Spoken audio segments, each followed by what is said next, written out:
Currently printing another paint sample because I want to test the priming properties of Gesso. Montmartre, please sponsor me. This is pretty popular because they sell practically everything. I heard a lot of real artists use Liquitex, Gesso, but I mean this is fine. A lot more accessible because it is a bit cheaper. Okay, why use Gesso while I already have a spray can of matte white primer? For example, this one. So it has a very please focus. It has a matte white texture. This part should probably show better. Please focus, camera. I didn't apply that evenly, but you can see it looks very flat. And this is the marathon knife, which I have applied with cobalt blue and what is that? Rose red. Rose madder. Yeah. So printed, apply a bit of paint, and yeah, the spray can works perfectly fine. But over the times I have discovered that it is quite a bit of a pain to spray can, because of course I do need to wear a respirator, and the fumes that the primer let off when it's drying is really irritating. I don't leave this in my room during the 24-hour curing process. After that, it is completely fine, no more odor.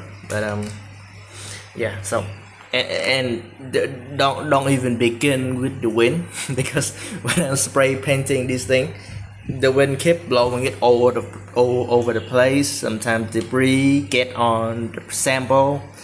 You get some hair or some bugs that are sealed into your model. So that is what Gesso come in. Now I didn't even know about Gesso until I started painting on the canvases. This is mini canvas, and yeah, I feel like it's a nice outlet for me to express my creativity. I have applied Gesso over the past paint.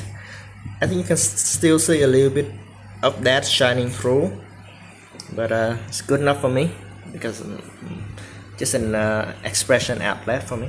And yeah, even though they say you don't need the Gesso to prime the canvas, I feel like it does help a bit on the color.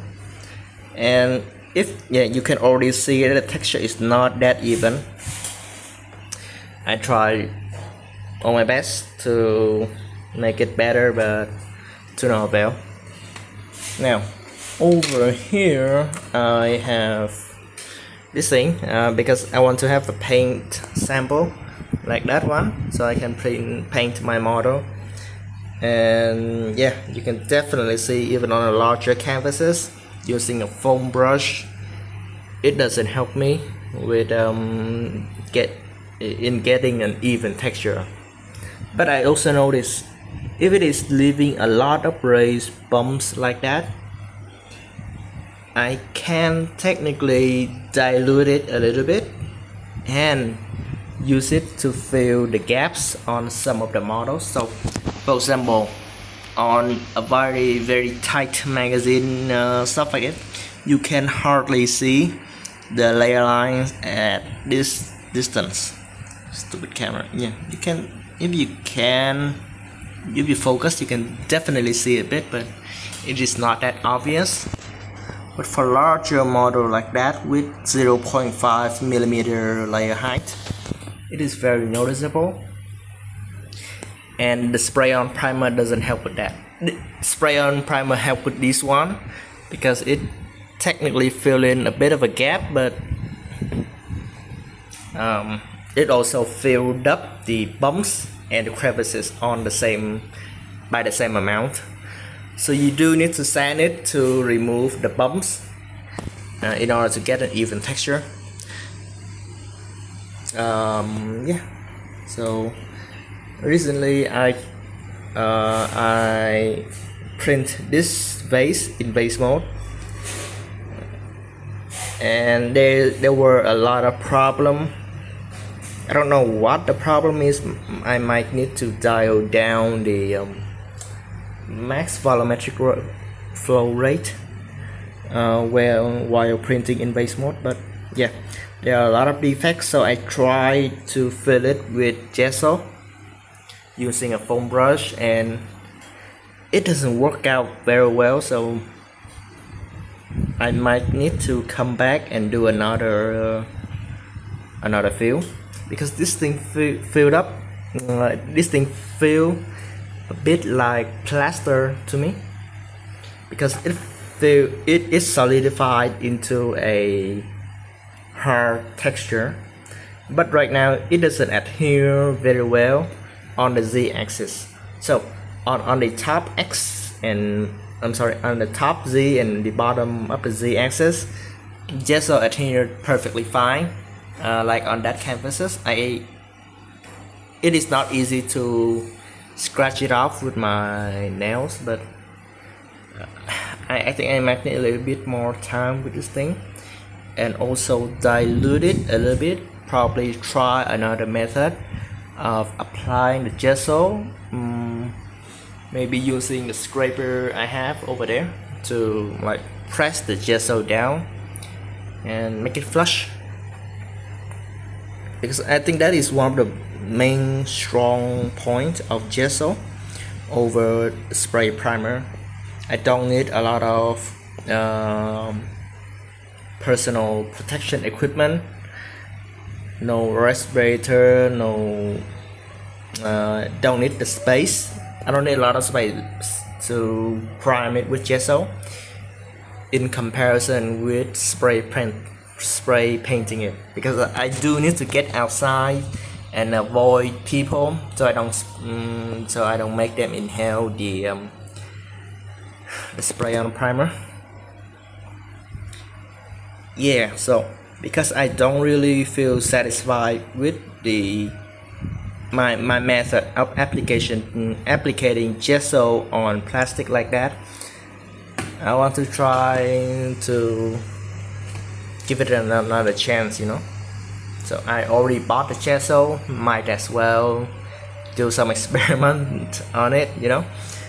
It is always good to try it out, and yeah, maybe try to dilute it a little bit, and while in the meantime test give the acrylic medium gloss another chance by diluting it with water. So because I have this paint sample, after I use the paint tube, I try to paint a little sample so I can use it as a reference later.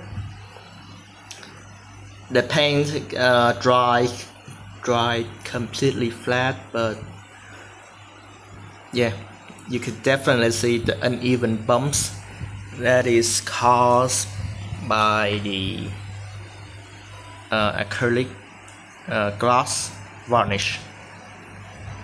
Yeah, the red part, the red part is unpainted.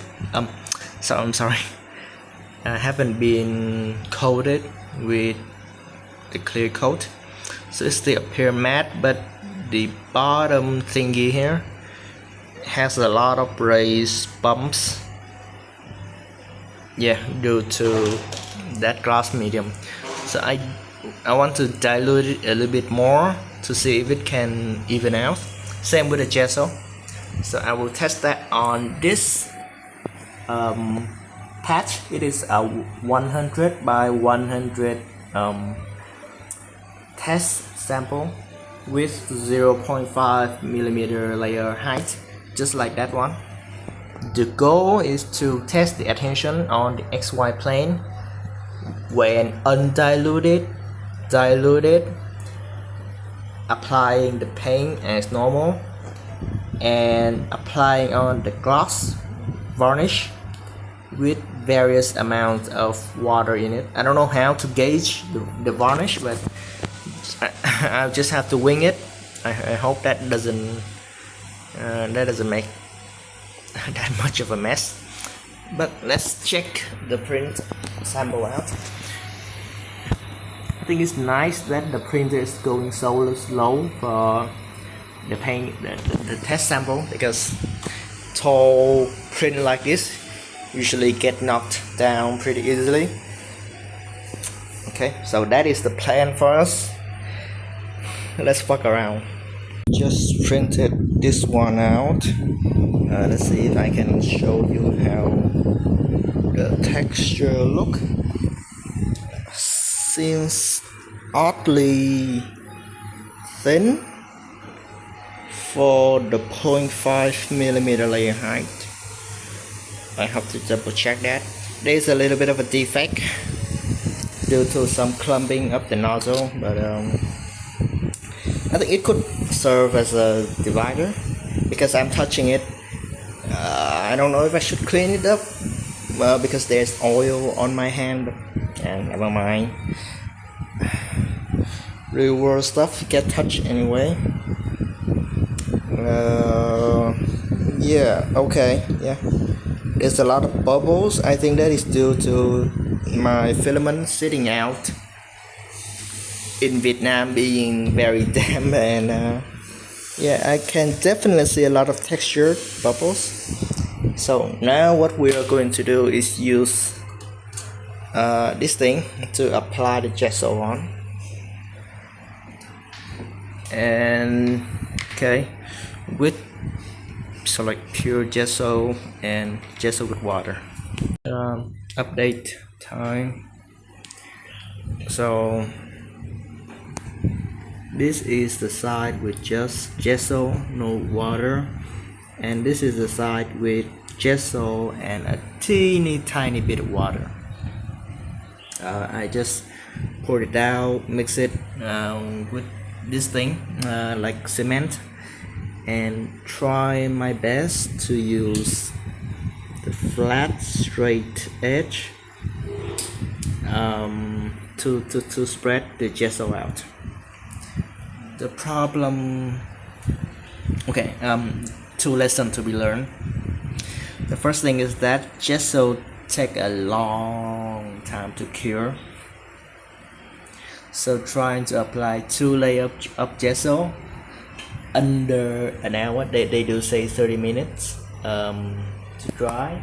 I think it could apply on a more like dry climate or something like that, but when you mixed it with water again, it gets soft pretty easily. So I definitely would try again, because okay, this is the original one. Try to squeeze it out, and when I try to apply the second layer, some of it grab onto the first layer of gesso and just peel it right off. So I think you can pretty easily distinct this is no gesso, and the lighter, like, you definitely look more matte, like wire. This is a bit more cloudy one. Yeah, you definitely do see the streak, the long streak of bare plastic over there. And I don't know if it is visible with on the camera. I will try my best to zoom in. It doesn't have enough, the viscosity of gesso is not okay. I'm trying, can I zoom like that? I need to put this one down, turn on the flashlight, try my best to hold myself steady. This is the side with a bit of water, and I think it would work better with some, let's go find an area with a, okay, that should be good. Yeah, so the problem is that it doesn't have enough. It is still a bit too viscous to flow between the cracks. So what I am seeing here is that it tries to flow upward.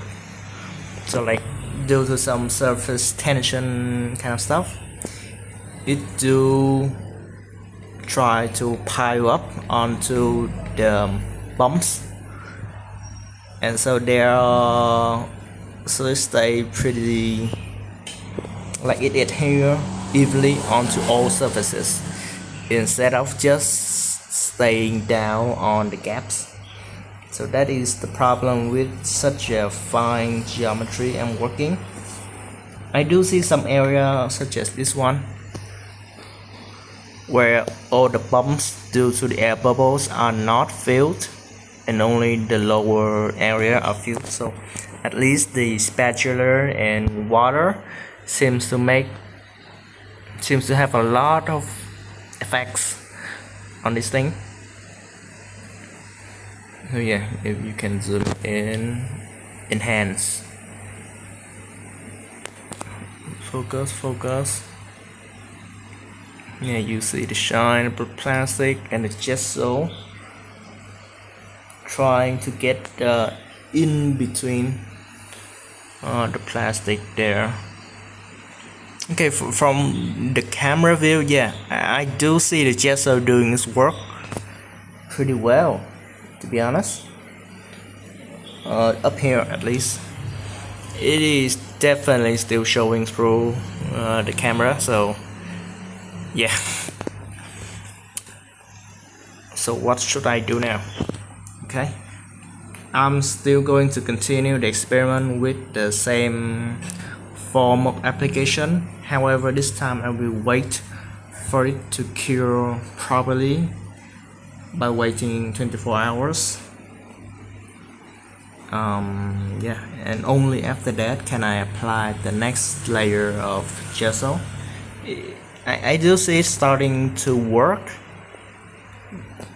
Yeah, it doesn't look that good on when I use my eyes, but I believe that with one or two more layers of gesso, it should even out better. So main lesson learned, yeah, this is my spatula, and even with the wet wipes I couldn't get it out of the texture of the thing. So that is how it is working right now. I cannot apply the next layer yet because I'm not sure, because I am not confident with the ability of gesso sticking to the Z layer of plastic. On the X and Y layer, I think it works perfectly fine. A bit less reliable in comparison with spray-on primer, but still perfectly reasonable to use.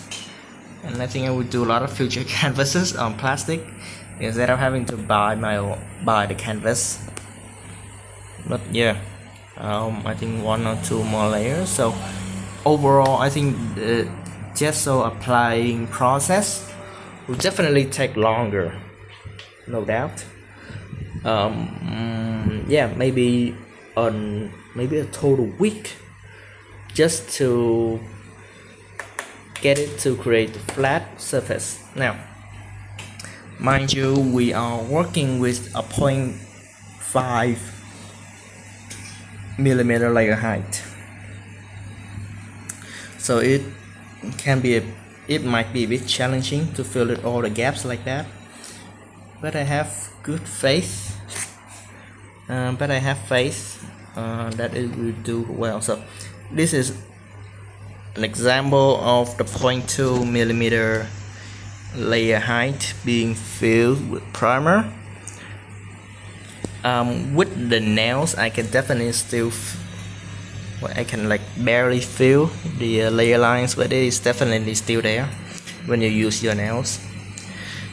Yes, spray on is still the king. Gesso can be quite messy when like you do need to have a desk like that.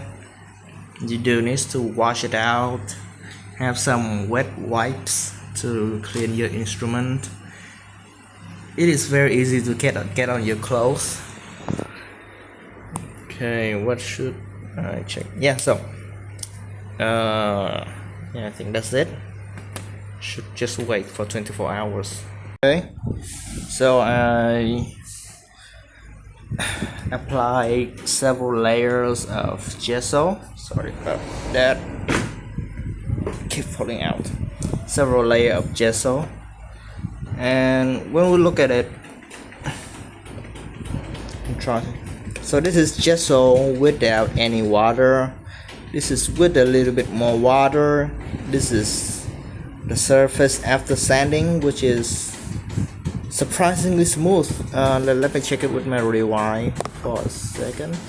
I can definitely still see the layer lines, but after sanding them with the Dremel, I think it's stripped off most, if not all, the gesso. So yeah, this is with a bit of light sanding, so with just sandpaper.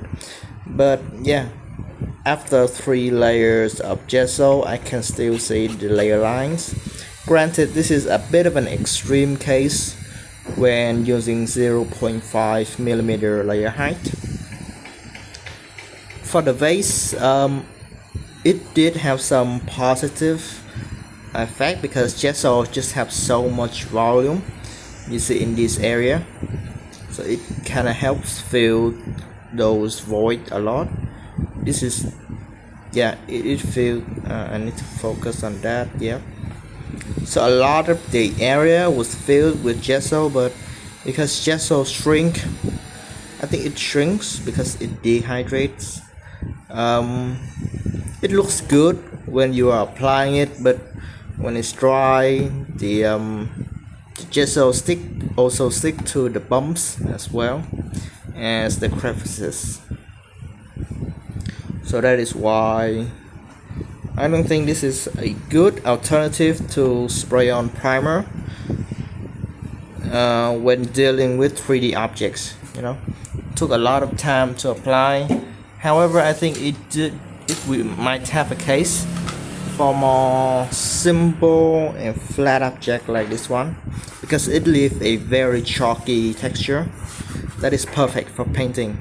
Now, granted that the adhesion of it is okay. The adhesion on the XY plane is actually excellent. It is on the Z plane that is still pretty bad, because I can still easily scratch the paint, and yeah, maybe a gesso too. But it even on XY plane with a straight blade, I could manage to make it completely flat. So yeah, might involve a bit of sanding, but I think there's a case for filling gaps like this. Most people use some kind of putty, but I think gesso might be a great alternative for filling cracks. For example, when you are joining 2 pieces of plastic together and there is a seam, so most of the time I just use a soldering iron to join them together. However, it leaves a rather unsightly area that can be caved in, and I think that gesso may be excellent for that. I don't know how, like, it is definitely doing something to relieve these bumps, because yeah, this print doesn't came out very well. This surface actually very good. You can see that it looks just as bad. All the edges look terrible all the same, but this one, yeah, some of them got a lot more improvement. I think it's because of the lighting, because the blue I'm holding is much darker. So yeah, alright, so yep. And about the conclusion of the experiment, this is without gesso. can still feel the layer lines, can still see the layer lines. When we try to get close, yeah, there it is. Sanding it does help, but I feel like there's a lot of work. It kicks up a lot of dust, and at that point I need to wear a respirator already. I don't like inhaling that much dust. Using a sander, like, it definitely feels easier to sand with gesso than without gesso. I don't know why. The surface feels extremely flat, but I don't know if there are any gesso left. Let me check. Yeah, I think I can still see some gesso left between the lines that I have sanded, but I don't know if it can show on the camera.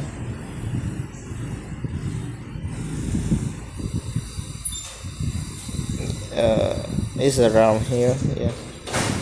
So you can see a little bit of gesso. Yeah, so I think gesso might have a case if you are willing to sand it down. So I didn't sand it down for the base, so I have to use a spatula to try to even it out. But yeah, sanding makes a lot of difference when using a type of primer that have a lot of volume. I think people use the filler primer for this exact reason, right? They have a lot of volume for you to sand afterward. The spray-on primer that I use, like, they do leave a chalky texture, this one. So they do leave a very chalky texture that is perfect for painting, but as you can see, it doesn't have that much volume. You can still see the top surface and the bottom surface texture. Yeah, you can probably see some under extrusion on the first layer as well. So yeah, overall, might be good in cases where you don't need a perfectly flat surfaces. For example, of course, one of them is painting. Quite expensive, like 150k. I don't think it should be that expensive, but whatever. For filling stuff like this, yep, I can definitely see a case for filling physical object with this thing.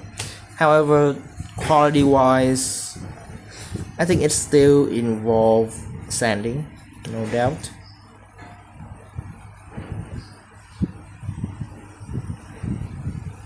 Yeah, feel very smooth. Like, yeah, I can barely feel the layer lines with this thing. Like, I cannot feel anything with the vase like that. From that to that, I think it's a pretty good improvement overall. Yeah, might be worth doing it, but to be honest, I will probably just stick to spray on primer, because yeah, it's just easier to do, leave a much better result. In the zoom work terribly. Yeah, it just, in conclusion, the gesso might work for future projects where I need to fill in the gaps between welding objects. But for most of the painting tasks that requires priming, spray on primer is the way to go. The price is relatively the same. I think you might get more coverage out of gesso. I'm not sure, that's debatable, but you need the same amount of protection anyway due to the sanding. And yep, I think the spray on is superior in almost every aspect. One of the only aspect that I think people can justify using gesso for 3D print is when the weather is being shit. Like, you cannot paint outside because of rain, because of windy condition, or you don't have an area that you can spray paint. Like, I think you can spray paint on public road as long as it doesn't cover any road marking or alley.